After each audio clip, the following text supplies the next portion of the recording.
Olá, tudo bem? Espero que você esteja bem, saudável e diante de Deus. Meu nome é Onatan, sou pastor da Igreja Batista Esperança, uma igreja linda, onde estamos tentando cada dia mais melhorar. É uma igreja viva, saudável e eficaz. Vivemos como uma família, aproveitando o melhor de Deus, mesmo não estando reunidos na nossa igreja, na sede. Estamos juntos em oração.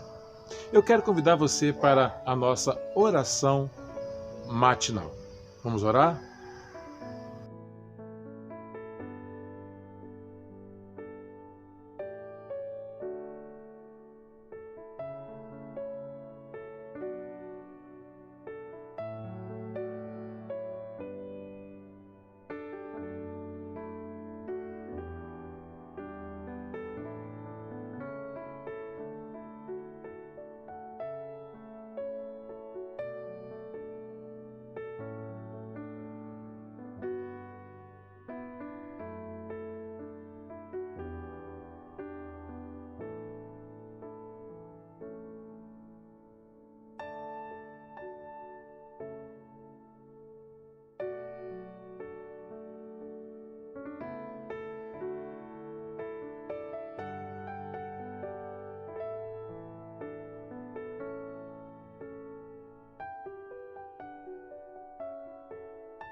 Estamos na segunda parte na série Vivo para Deus. A realidade humana neste século, novo século. Romanos 1, 18 e 32. Talvez seja esta passagem bíblica aqui a melhor retrate a realidade do homem moderno, do homem do chamado período de pós-moderno. É o homem de nossos dias que definitivamente se revelou por completo contra o seu Criador. Paulo descreve essa realidade humana com detalhes. O que você verá é realmente algo muito perto de nós e que a igreja precisa estar atenta para não se corromper pela carne, pelo exótico, violenta e promíscua filosofia da sociedade dos nossos dias. Nesta passagem, vemos também o quanto se tornou difícil ser uma igreja pura, santa em nossos dias, uma vez que vivemos no meio de tal sociedade que tenta influenciar e até corromper os princípios do reino de Deus. Eis o retrato do homem moderno. O homem moderno conhece a realidade de Deus, mas se recusa a submeter-se. É difícil encontrar em nossos dias, especialmente no Brasil, alguém que nunca viu falar de Deus. Nas cidades ou no interior, praticamente todo brasileiro já ouviu sobre Deus, mas o grande problema é que não querem se submeter a Ele, preferem viver como se Deus não existisse, ainda que falem tantas vezes seu nome em seus rituais religiosos ou práticas supersticiosas. A frase "se Deus quiser" ou "graças a Deus" é dita com frequência exagerada, mas sem nenhum significado de fé verdadeiro nesse Deus. A igreja está correndo o risco de viver algo parecido, isto é, usar sempre o nome do Senhor sem, contudo, se submeter ao seu senhorio. Corremos o risco de vivermos o evangelho e irmos à igreja, mas com um estilo de vida que deixa a sensação de que Jesus está morto. Muitos o querem como Salvador, mas não como Senhor. William Barclay chama isso de cristianismo sem Cristo, ou seja, se Jesus pudesse morrer, deixar de existir, desfazer a sua crucificação, essas igrejas continuariam suas vidas sem Ele, porque hoje já vivem sem Ele e sem o seu senhorio, como diz o verso 21, ainda que tenham conhecimento de Deus, não os glorificam. O homem moderno nega a existência de Deus, a sua obra criadora. Leia o verso 19, 20, 22 e 23 e comprovem. São os chamados de ateus. Em nossos dias, vemos o ateísmo se espalhando, sobretudo nos círculos de intelectuais, tais como universidades, meios artísticos, etc. No verso 22, vemos que tais pessoas, na busca, se mostrarem muito sábias. tornam-se loucas e ridículas, negam que Deus tenha criado todas as coisas.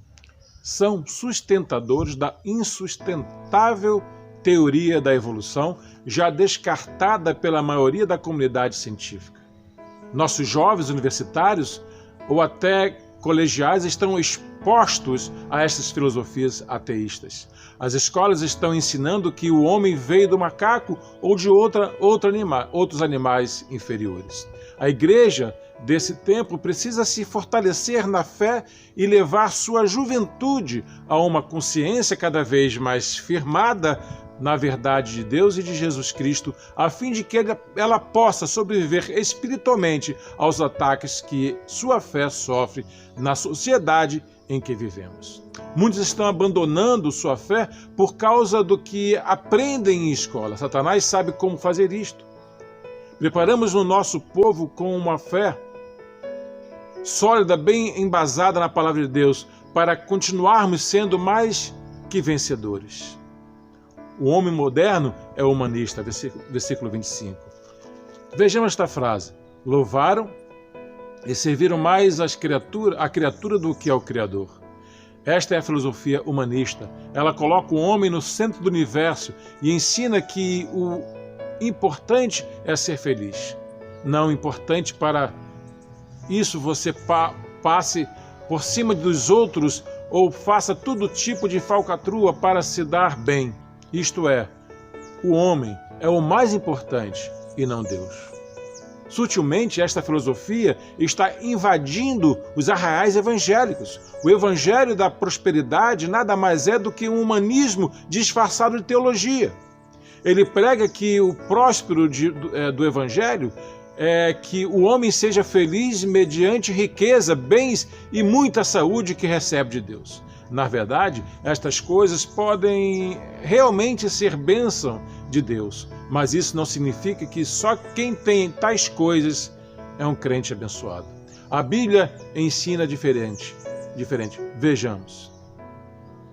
Crente sofre, 1 Pedro 4, 12 a 9. Crente fica doente, 1 Timóteo 5, 23. Nem todo crente é rico, 2 Coríntios 6, 10.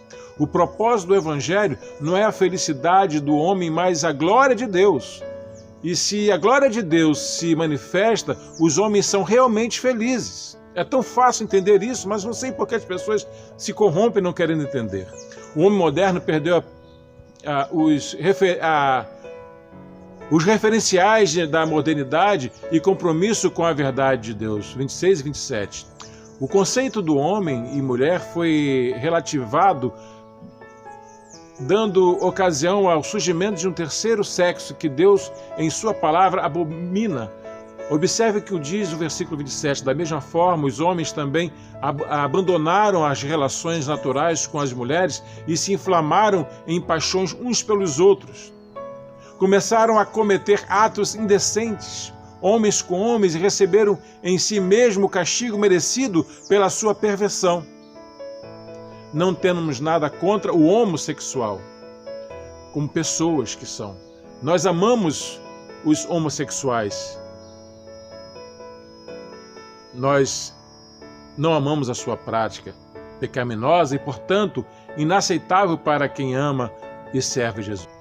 Em 1 Coríntios 6, 9 a 11, especialmente o versículo 11, declara que em Cristo tudo é restaurado, mas haveis sido lavados, santificados em Jesus. O versos 29 a 32 mostram que o homem está totalmente depravado, até crentes. No verso 32, mas pelo poder do Espírito Santo, Deus pode libertar a todos. O verso 18, 24, 26 e 28 mostram o juízo de Deus contra os pecados do homem moderno. Deus os entregou. Que o Senhor guarde a sua igreja desta terrível manifestação da sua ira. Eu quero concluir da seguinte forma.